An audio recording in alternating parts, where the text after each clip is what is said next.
Welcome back, team, to Keon Sports Studio. This is by the Playbook. As you can see, it is the skeleton crew this week.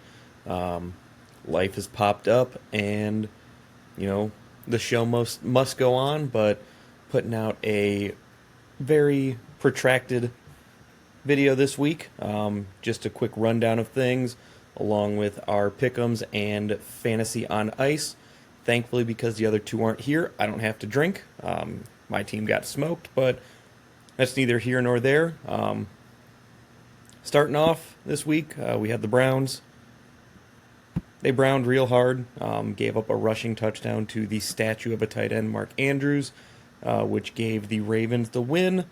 Shedeur Sanders finally got out there, which was cool to see, even though, as it turns out, he hasn't thrown a live pass to any of the first-string receivers, tight ends, or running backs the entire season, outside of walkthroughs and potentially the occasional post-practice catch session. Hasn't thrown a single ball to any of them in a simulated or live situation. So that was fun to see him be set up for complete success. Way to go, Stefanski. Hopefully this next week, it's against the Raiders. It can't be worse. Unless we lose, then it'll definitely be worse. But he can't look worse than what he did. Outside of that, we didn't learn a whole lot about this week. Obviously, Josh Allen is the Buffalo Bills. The Buffalo Bills are Josh Allen. He put up a historic performance of 3 passing touchdowns and 3 rushing touchdowns. So congrats to you, Josh. You are the only reason the Bills are relevant. And then the other cool fun fact of the week was Jacoby Brissett setting an NFL record with 47 completions in a regular season game. If you had told me that he was ever going to do that, I would have laughed you out of the building. But kudos to him. He absolutely crushed it in a horrendous losing effort because the defense was no better at stopping the 49ers defense than the Levies were of stopping Hurricane Katrina in New Orleans. Moving on from that, didn't see a whole lot for the rest of the NFL. No real big surprises, nothing too crazy. I guess the biggest surprise would have been the Jags just absolutely shithousing all over the Chargers. 35-6 was not what anyone expected.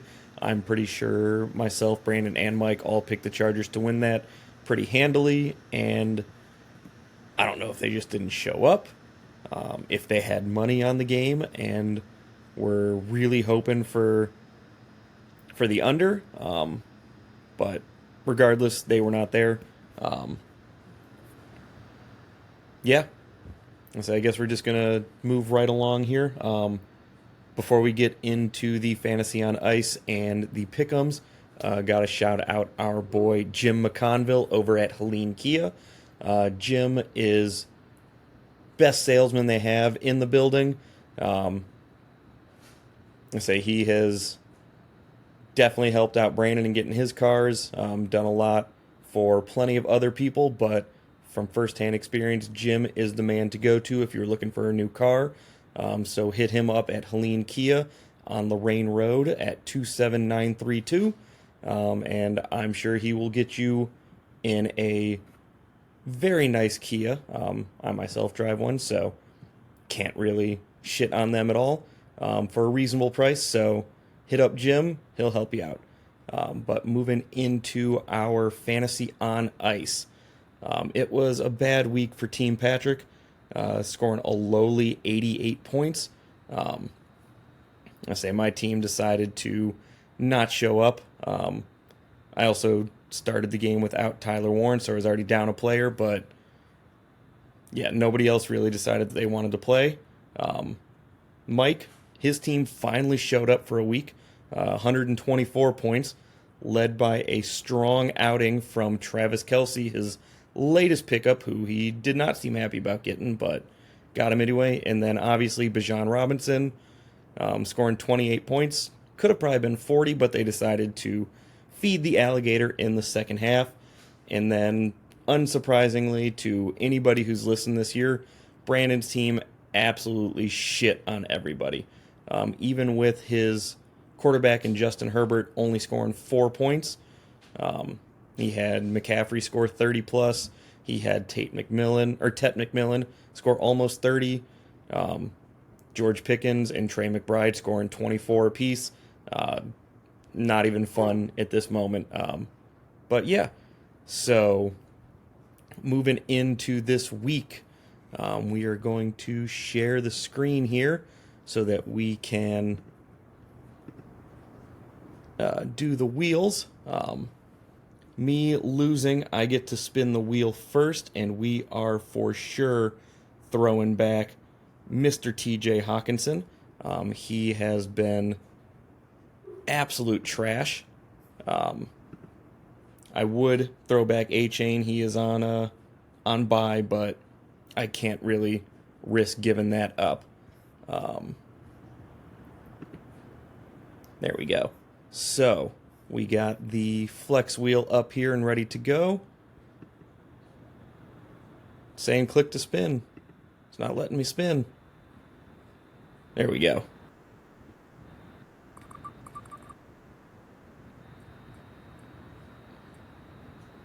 Come on to Quinshawn. Okay, Rashad White. I don't think he's on the New York team. Hopefully, Bucky Irving sits another week.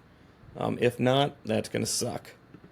And then I know Mike, he said that he is throwing back DK, so we're going to stick here in the flex wheel. Let's see who Mike gets.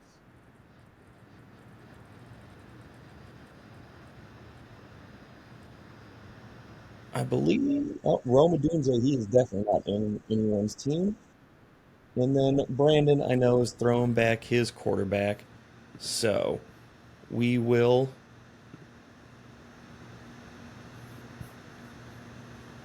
make sure to share the correct screen on this one. Flipping over to the quarterbacks here. You know what, we'll just share the entire screen. There we go. Work smarter, not harder, Patrick. All right. Yeah, love that. Going over to the QB screen here. Brandon's getting rid of Mr. Justin Herbie Herbert. Who's he going to get? Hopefully he gets saddled with someone real bad. Spin. Oh, good. Here we go.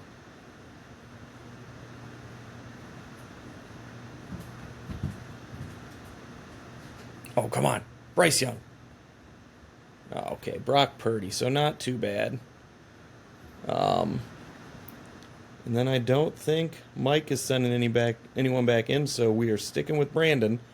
And we are going to the running back wheel because he is throwing back in DeAndre Swift. Oh, this is going slow. All right, there's the claps, finally. Give this a nice spin here whenever it decides to work for me. Yep, it is in progress. Here we go. I swear to God, if he gets Jonathan Taylor, I'm going to be real pissed. There it is. Okay, cool. I already have Devon, so he can't take him.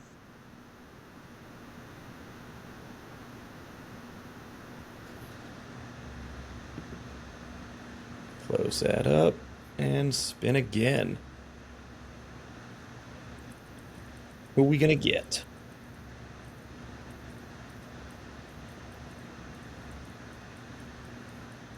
All right, Kareem Hunt. Not the best pickup, so that's good. Finally, Brandon gets something bad. All right, and now we are moving on in to pick'ems. So, this week is, from looking at what Brandon and Mike sent in, there's not going to be a whole lot of split offs in this. Starting off the week, we've got Bills versus, my computer would ever load here. Got Bills versus the Texans. All three of us across the board went Bills. Moving on to Jets and Ravens. Again, three-way sweep with the Ravens. Outside of the Bengals and the Browns, Jets have looked like trash against everyone they've played.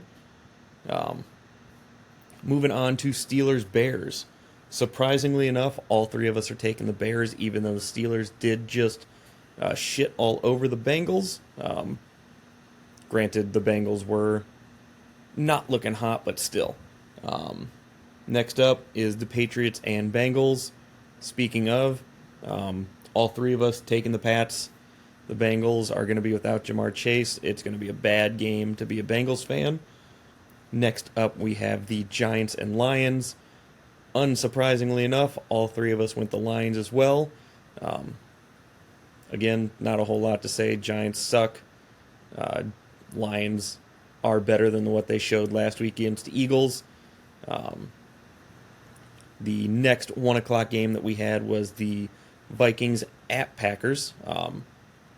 None of us trust J.J. McCarthy to do anything. So obviously it was a three-way sweep with the Packers again. Next up is Colts Chiefs.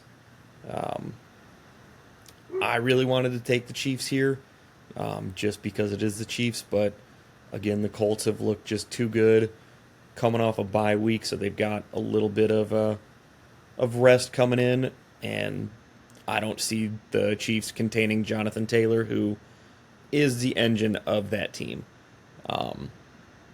Next up, Seahawks Titans. Again, it's hard to pick against the Seahawks playing the Titans, so all three of us are going Seahawks. Next up, we have the Jaguars and Cardinals. Surprisingly enough, Brandon took the Cardinals, even though they did just get just mollywopped by the 49ers this past week, but it is a Jaguars, so I get it. But yeah, Mike and I both took the Jags, though fingers crossed I'm wrong with this, and the Jags had another loss, give the Browns a better pick. Speaking of Browns getting a better pick, we've got the Browns versus the Raiders in Nevada. Both Mike and Brandon took the Browns. I don't have as much faith in them. Again, I'll be happy to be wrong, but I am taking the Raiders. I don't think that we are going to score enough points to, be in this game, surprisingly enough. Next up, we've got the Eagles and the Cowboys. Surprise, surprise, we all took the Eagles. Again, nothing against the Cowboys, but they're just not on the same level as the Eagles this year. And then our next game, the Falcons at the Saints. This is where we had a little bit of a switch up as well. Brandon going with the Saints against his